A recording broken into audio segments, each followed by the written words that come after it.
மொத்தமாக பழத்தை சாப்பிட்டுருச்சுக்க. காய் நல்லா பருசான உடனே டெய்லி விடாமல் போய் போய் பார்க்குது. காக்காவும் நரியும் சேர்ந்து ஒரு வெள்ளரி தோட்டம் போட்டுச்சு.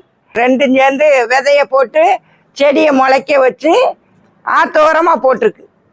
நல்லா அது செடிகளும் வளர்ந்து பெருசாகி வந்துருச்சு. வந்த உடனே அதில் காய் காய்ச்சிருச்சு. வெள்ளரிக்காய் காய்ச்ச உடனே அது பழுக்கணும். பழுத்த பிறகு காக்காவும் நரியும் மாற்றி மாற்றி போய் போய் பார்க்குது.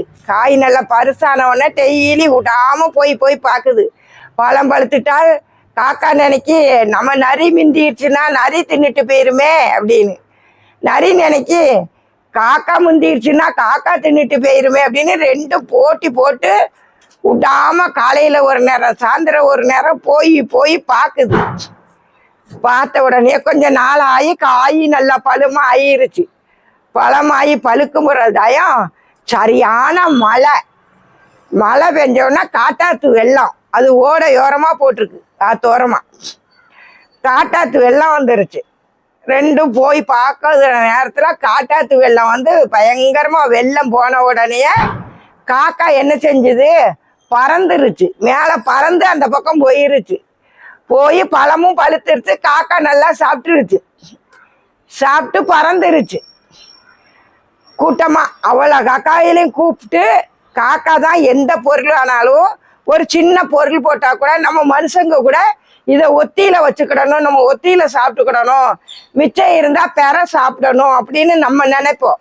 காக்கா கூட்டங்கள் அப்படி கிடையாது.